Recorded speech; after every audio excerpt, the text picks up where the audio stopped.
Hola amigos y amigas de País Lobo, Radio Mega, La Mía y Despierta FM.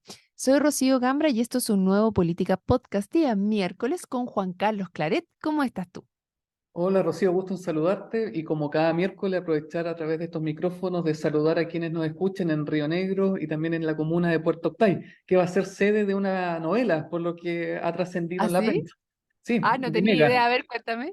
Sí, o sea, por lo que he leído ¿Está en ahí la en el prensa, casting? Ah, ah, me voy a presentar ahí de voluntario. Así que mira, se dice que va a ser una teleserie de Mega, va a ser como la continuación de La Ley de Baltasar o algo por el estilo, no con el mismo elenco, pero con el mismo enfoque más o menos. Así que, y que Puerto mira, Octay fue la elegida. Así que una buena noticia. mira qué interesante. Quizás vamos a ver a Álvaro ahí reporteándolo todo y metido ahí. Sin Quizás duda. Álvaro lo llamen. ¿Eh? Para los que no saben, Álvaro es el que hace todos los en vivos y todas las cosas de farandulilla aquí Álvaro en Torres. País Lobo. Sí, Álvaro Torres. Y también de todo deporte y todo eso que también pueden escuchar por Radio La Mega.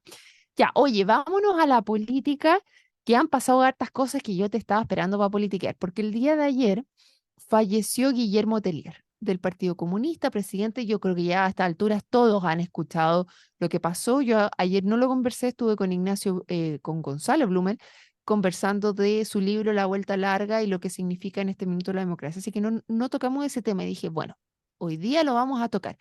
Y bueno, no solamente vengo con eso, sino que también hay otras cosas, porque el presidente se mandó unos dichos, querido Juan Carlos, que yo creo que al que no se le apretó la guata con lo que dijo, no sé, tiene cuero de chancho, porque te juro que dije, esto lo tengo que conversar con Juan Carlos de qué es lo que pasó. Y además, esto también trae consecuencias políticas, no solamente los dichos del presidente, sino también qué es lo que va a pasar con el Partido Comunista que tenía hace 17 años a la cabeza a Guillermo Tellier, solamente precedido en este tiempo de democracia por Gladys Marín.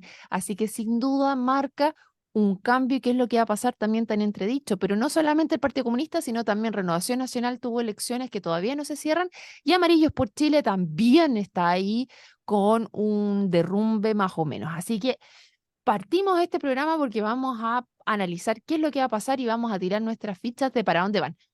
¿Qué te parecieron a ti? ¿Te dolió la guata los dichos del presidente, no? Mira, antes de eso, yo creo que, sobre todo para mi generación, creo representarlo con lo que voy a decir, es que da la sensación que la transición está muriendo. No es que la etapa de Wow. transición se haya cerrado, sino que la gente que protagonizó no solamente la dictadura o el combate a la dictadura, sino que también aquellos que protagonizaron la transición ya vitalmente están todos muriendo. Belisario Velasco también falleció la semana pasada. Ahora nos encontramos con Guillermo Tellier, después en corto plazo tal vez con cuantas otras personas más. Entonces, en ese sentido, hay una sensación de una... Y ayer lo estaba pensando cuando me enteré de la noticia en la mañana, de que, claro, hay una sensación de, wow, ya viene un recambio no solamente generacional, sino que también de experiencias vitales en cuanto a hacer política. Yo creo que eso es un primer hito. En segundo lugar, de la misma forma en que yo tengo dudas si a mi generación le correspondía protagonizar la conmemoración de los 50 años encabezado por el presidente, lo cierto es que las palabras del presidente son totalmente inoportunas, no son prudentes, son totalmente desaconsejables, más aún cuando lo que se trata de establecer es un proceso de reconciliación dentro de los 50 años que han sido tan crispados. Lo cierto es que se esperaba entonces por lo menos un poco más de magnanimidad en el cargo y lo que vimos ayer es una declaración impropia de un presidente de la República. Es como el gustito que se dio Belisario Velasco el día que falleció Pinochet, cuando va a hablar la presidenta y nadie más, y después sale Belisario Velasco con un chancho al hombro, que claro, era lo que quería decir, digamos, pero ¿Y qué dijo? el, Yo no sé, esa me lo o perdí. sea, A ver. dice algo que es verdad, dice Pinochet va a ser recordado como un dictador, genocida y cuestiones por el estilo, pero la orden era, habla la presidenta Bachelet y nadie más, nadie viene a hablar después de la De presidenta, la presidenta. entonces de hecho, ese hito tensó mucho la relación entre ambos. Entonces, lo que yo esperaba del presidente era magnanimidad, si bien inicialmente me huele como excesivo los 2 días de luto, no soy opositor a que se haya decretado duelo nacional, más aún cuando es un diputado de la República que estaba, digamos, en ejercicio. Así que en ese sentido no me opongo al luto nacional, pero sí a los dichos destemplados del presidente que en nada contribuyen a la reconciliación o a la paz que se quiere mantener dentro de los 50 años. Me estás mirando extraño, que yo creo que no recuerdo si Sí. fue Es que no reelegido, está en ¿no? ejercicio. No, pues, No fue perdió. reelegido. No, no fue reelegido, pero lo que sí era presidente de partido, eso sí, Ah, ya, por pero ahí no, viene mi confusión no entonces. Pero claro, estaba, claro, él perdió la senatorial y de hecho fue como bien importante porque varios quedaron fuera, no solamente él dentro de esta elección. Por eso te miraba raro, porque no está en este minuto en ejercicio, pero en sí ejercicio. concuerdo contigo que yo estaba en la duda, más allá de si uno puede compartir o no lo que fue la figura de Guillermo Tellier, que algunos dicen tenía luces y sombras, pero Más sombra que luces, debo decir. Pero es que ese es el tema. Y bueno, y otros muchos decían, ay, ¿y por qué a Atelier sí y Belisario Velasco no? Bueno, pero si a Belisario Velasco también, pues, también se también le dieron decretaron dos dos días de días de duelo. Lo luto que pasa es nacional. que nadie supo que le habían decretado 2 días de duelo. No hubo no recuerdo yo, ¿tú recuerdas que el presidente haya hecho un homenaje en particular a Belisario Velasco, aparte de decretar estos 2 días de O duelo? sea, lo fue a ver, Pero fue a la pero iglesia, estuvo no con sé la si fueron familia, y sería. no hubo palabras trascendentes de lo que significaba. Y aquí es donde es tan relevante porque se pone de manifiesto el tono conmemorativo que tienen estos 50 años para la presidencia de Boric, finalmente, porque es, es tan claro lo que está aquí presente que la figura de Belisario Velasco, que era una persona que trató de las instituciones, de seguir el poder adelante, se le dieron son sobriamente los 2 días de duelo nacional que pasaron inadvertido para la gran mayoría de la población. En cambio, en este otro caso se rinden honores por todo lo alto y se ensalza una parte solamente de Guillermo Tellier, dejando todo el resto de lado. Entonces, como se Pero, recuerda, y es lo que tú dices generacionalmente, se recuerda una sola parte. eh, pero yo tal vez matizaría un poco eso, porque si vimos las mismas declaraciones, el presidente se manda estas frases a la salida de la capilla ardiente, digamos, y no como cadena nacional o en un acto de gobierno, sino que más bien lo dice a la salida al ser abordado por la prensa. A lo que voy es que, y no es mi intención defender al presidente ni mucho menos, pero creo que tal vez también hay mucho interés en tal vez, y esa es la atracción que tiene Tellier por sobre Belisario Velasco, en que es conveniente, dado el contexto en el que estamos, ponerle mucho énfasis a la figura de Tellier porque obliga a uno a marcar postura. Entonces, yo no he visto que sea un acto de gobierno el reconocimiento de la trayectoria con más sombras que luces, debo decir, de Tellier, pero lo que sí es que las frases del presidente en el contexto en el que haya sido es totalmente desafortunado, uno, porque contradice también a un poder del Estado. Recordemos que Pinochet, al que no menciona explícitamente, pero es al que alude, digamos, con el concepto de cobardía, murió desaforado y siendo procesado por la justicia. No, pues no es eso. Es que eso es lo otro que hoy día lo comentaban en la editorial Infinita, porque no es, a ver, hay varias cosas interesantes acá. Es que se juega El con día de ambigüedad, yo ayer, lo interpreté con Pinochet. tú lo interpretaste con él, pero es que el día de ayer se suicidó uno de los que estaban acusados por la muerte de Víctor Jara. Ah, también Entonces, coincide, también también coincide. coincide, tiene Pero razón. después también hay otra persona que también se suicida, y es el presidente Allende. Entonces, ¿a cuál de todos él se quería referir y lo deja totalmente abierto?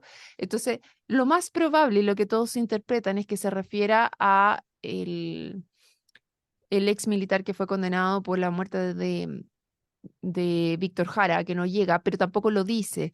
Y sin embargo, de dónde viene, yo ahí escuchaba con atención lo que decían en la radio Infinita y comparto, porque son tantas las aristas que deja esto abierto, que tú también dices, que ellos lo señalaban, y veamos si es que tú lo compartes también, Juan Carlos. Esto es una impulsividad de parte del presidente. Y que nosotros estemos gobernados por personas así de impulsivas, eh, que sin duda genera más incertezas y es algo que no viene por ninguna parte.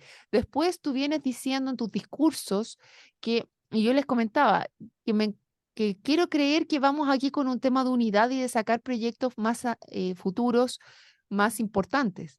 Pero resulta que esto no es así, pues, ¿cachai? Porque cuando de la nada sales con este tipo de cosas, es que te traicionan quién eres. Es como el cuento del sapo y ¿cómo se llama? ¿Y Ay, el alacrán? y el alacrán. Es como eso, es como el cuento del sapo y el alacrán. No puedo traicionar quién soy porque el alacrán termina picando el sapo a pesar de que el sapo logró llevarlo hasta la otra orilla. Entonces, lo que vemos aquí es que el presidente no puede dejar de ser quien es.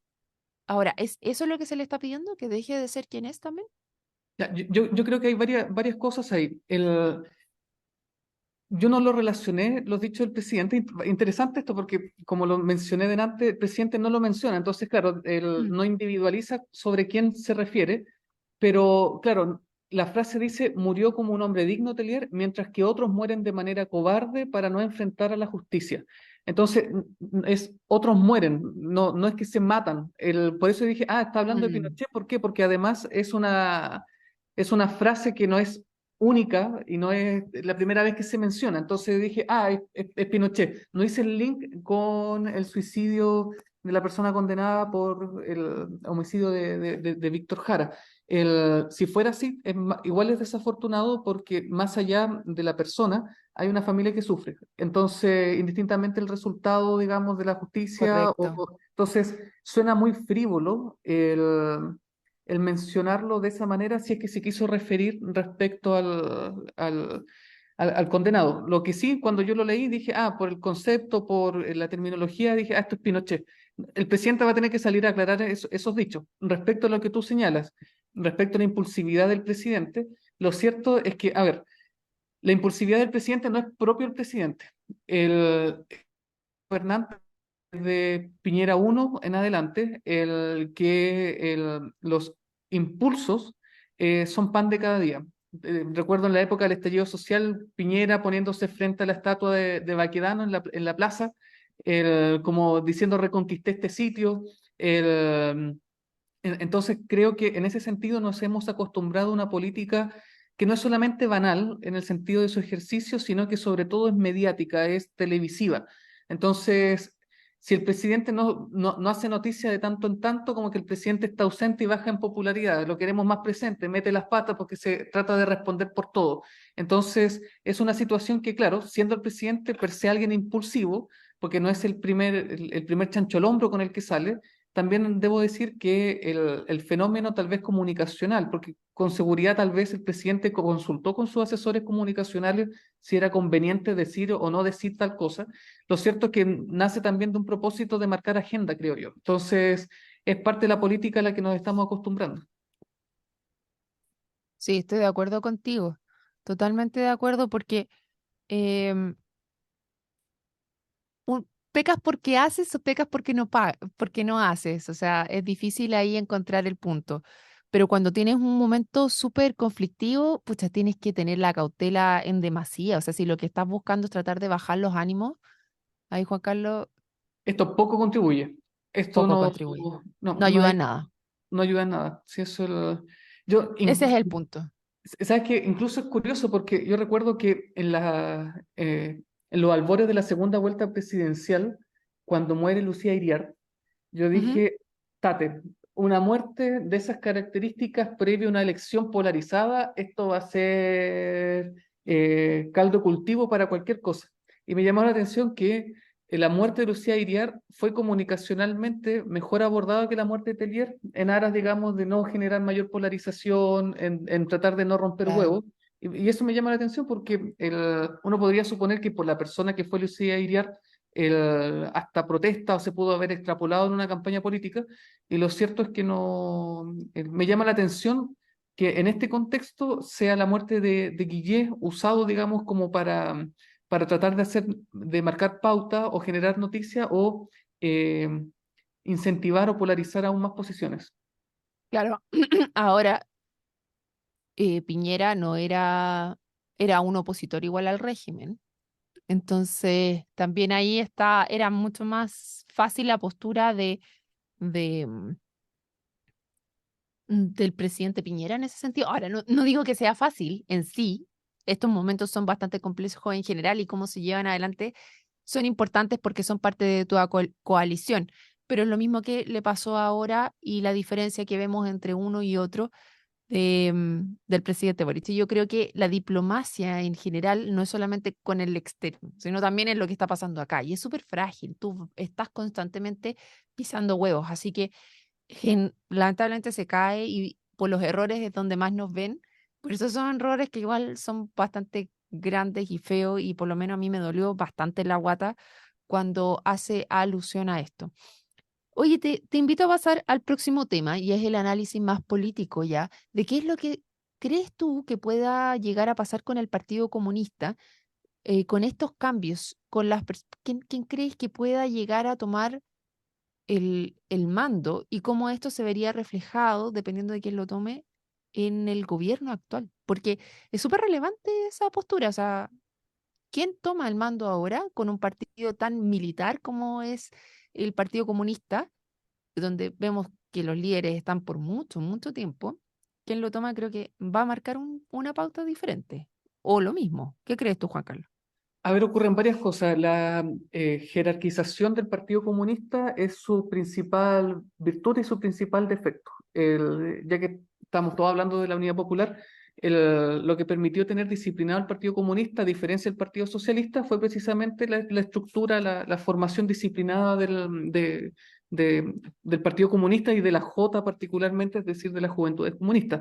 Mm. En mi experiencia universitaria, yo no milito en ningún partido, no he militado tampoco en la universidad, pero me llamaba la atención entre tantos colectivos de izquierda, donde muchas veces el Partido Comunista es visto como un partido de derecha dentro de la izquierda, digamos, eran muy disciplinados y en ese sentido, yo creo que el sucesor de Tellier, que digámoslo también, desde hace un mes que ya estaba fuera de combate porque estaba con muchas enfermedades médicas, entonces yo creo que va a ir por la línea de Lautaro Carmona, haciendo valer la antigüedad constituye rango, o también podría ser, y esto es conveniente para el gobierno, que quien represente a uno de los principales partidos de la coalición gobernante sea parlamentario.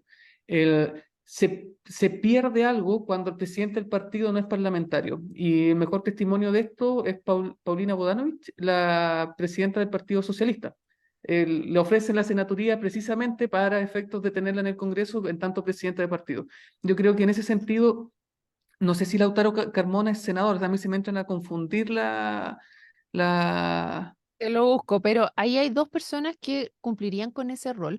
Yo estoy de acuerdo, Lautaro Carmona, al parecer, por lo que he ido escuchando, yo no soy experta en el Partido Comunista ni nada por el estilo, pero lo que me he dedicado a informarme a través de la prensa es que al parecer Lautaro Carmona era muy cercano a Gladys Marín también en su minuto, y por eso se ve como una figura, y en este minuto que estaba siempre al lado de Telier, una figura que podría marcar y tomar esa postura, como tú estás diciendo, pero por otro lado, hay dos más que están al lado, que uno sería la senadora Pascual, que sería una de las que también se estaría viendo, que está por el hecho de ser senadora, le daría esa palestra, pero la otra sería eh, Carol Cariola, la que se estaría también conversando al respecto. Y ahí es donde si ella saliera, sería bastante complejo para el gobierno que ella quedara como presidenta, porque hay varias instancias en las cuales se ha desmarcado propiamente tal del gobierno y votado en contra de cosas que el gobierno ha pedido.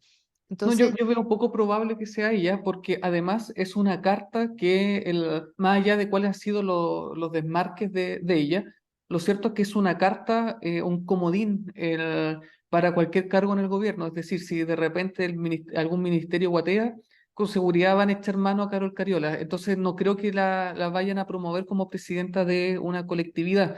En ese sentido, creo que es más probable o Pascual o incluso la misma Carmen Hertz. El tema es que Carmen Hertz, más que tender puentes, tiene una personalidad y le da muchos réditos, digamos, bastante confrontacional. Tal vez una persona que podría, dada igual la edad de Carmona, podría ser el que fue convencional, Marco Barraza, que es una, porque el subsecretario de Justicia, sí, el subsecretario de Justicia, Gajardo Falcón, claro, está en cargo jefe de servicio, no va a asumir como jefe de una no, coalición. Marcos Barraza no sé qué está desempeñando, qué rol está desempeñando actualmente, pero sería un nombre también interesante en el sentido de la influencia que mueve. En el Consejo Constitucional fracasado lo demostró. La capacidad que tiene para convocar voluntades, aunque sean decisiones equivocadas, pero por lo menos puede mover voluntades y es reconocido transversalmente. Entonces, yo creo que va a estar entre Lautaro Carmona, la senadora Pascual o Marcos Barraza. Pero Carol Cariola Claro. no me cuadra No dentro de esa crees que tenga. situación. Claro, porque Lautaro Carmona, tú mencionabas su edad, él nació el 26 de abril del 52 y se desempeñó como diputado por la región de Atacama durante el periodo del 2010 al 2014 y 2014 al 2018, así que no Y está en de ahí salió el ejercicio en este Congreso. minuto. Sí, no está en el Congreso. Y en el cambio, Marcos Barraza, bueno, no me aparece en que se encuentra ahora, pero sí tuvo varios roles importantes, como tú mencionabas, convencional constituyente, estuvo en el Ministerio de Desarrollo Social también durante la presidenta Bachelet, subsecretario de Previsión Social y presidente de la Federación. O sea, tiene algunos cargos, dos ministerios a su haber y además como convencional también que fue relevante. Vamos a ver qué es lo que pasa, pero sin duda esto puede marcar diferencias. ¿Tú ves diferencias entre Lautaro Carmona, por ejemplo, y, como decíamos, o sea, si sale efectivamente Carol Cariola, ya sería el extremo y bastante complejo para el gobierno. En el caso de la senadora Pascual se ve un poco más dialogante en ese sentido, ¿no? Sí, es que yo creo que igual es importante, indistintamente la persona que asuma, es que el Partido Comunista Chileno, y Nobleza obliga al respecto, es un partido que es distinto o es diferente a los partidos comunistas en otras latitudes. El Partido Comunista Chileno, en tiempos de la Unidad Popular se mostró el más disciplinado.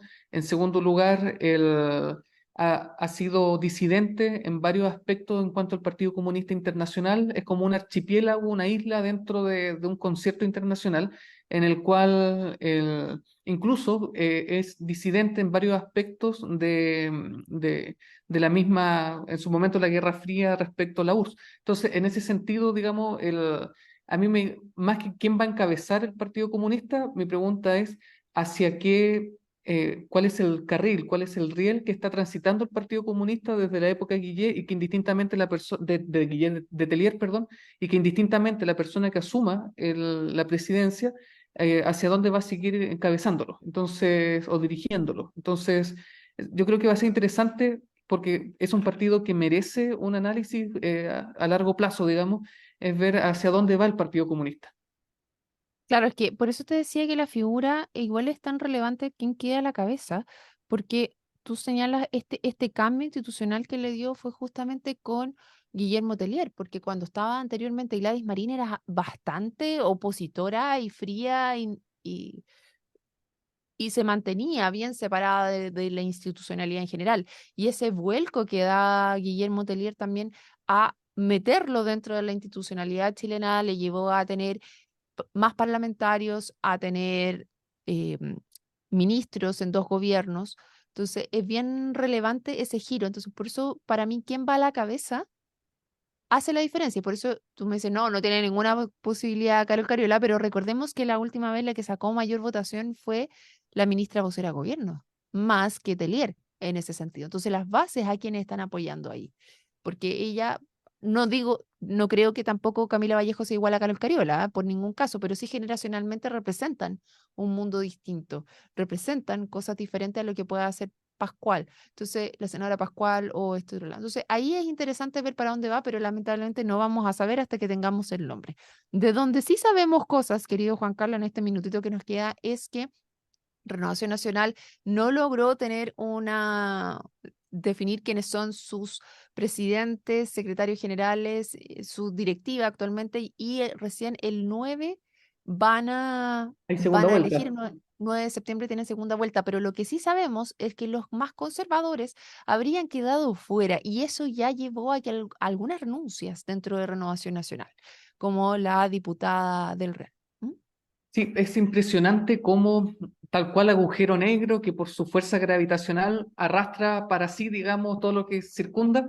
El, lo cierto es que me llama la atención la fuerza gravitatoria que tiene el Partido Republicano, porque en Ujú. último término, la lista que quedó fuera, la de Orrego con Francisco Rego, Pancho Rego, más conocido, y de Carlos Larraín, Sí, el, y estaba la senadora Gatica. da cuenta de una escisión dentro de Renovación Nacional, dentro de la derecha más institucional, y yo creo que van a terminar una buena facción yéndose al Partido Republicano.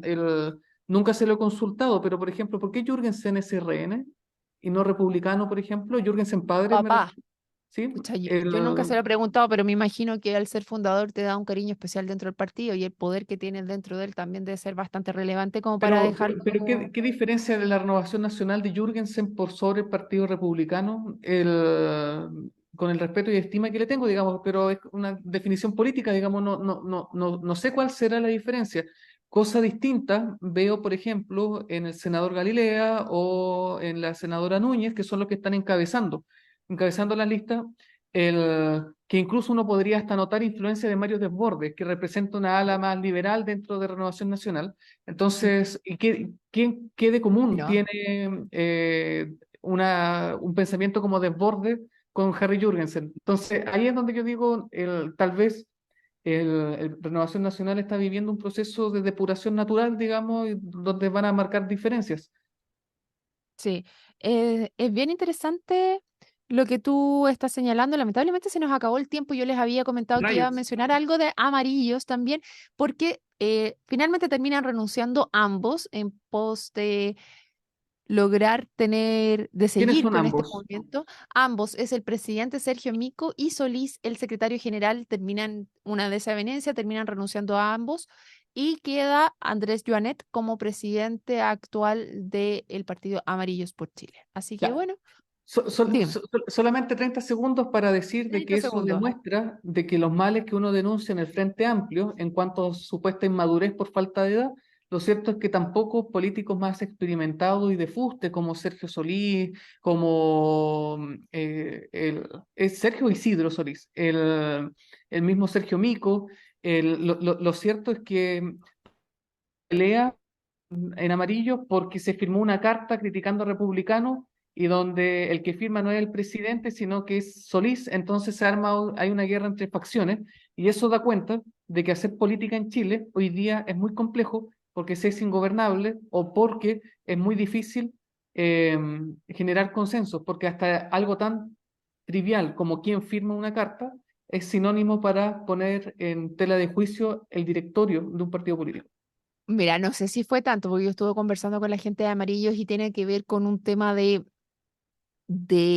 formas de liderazgo distintos y cómo entender la política. Uno viene de un estilo de política más em, an- antigua, donde las cúpulas tomaban más decisiones y el otro más flexible, donde eras capaz de acomodarte a las bases y tratar de tomar más en cuenta a nivel de región. Entonces, yo creo que es mucho más complejo que solamente quien firmó una carta. Yo creo que a lo mejor hay una gota que rebalsa el vaso y que con eso te cambia todo el panorama. Pero lo interesante acá es que lograron encontrar una salida para poder seguir adelante y que no se quebrara el partido, justamente en decir, yo no tengo espacio en este lugar, Eso es lo sino que valioso sigamos del adelante. proceso, digamos, que al Sí, final pillaron una forma institucional para resolver sus problemas. sí, vamos a ver si lo siguen haciendo, pero por el día de hoy nosotros, querido Juan Carlos, hemos llegado hasta aquí y los invitamos a todos a sumarse mañana a otro Política Podcast. Chao, chao. Chau.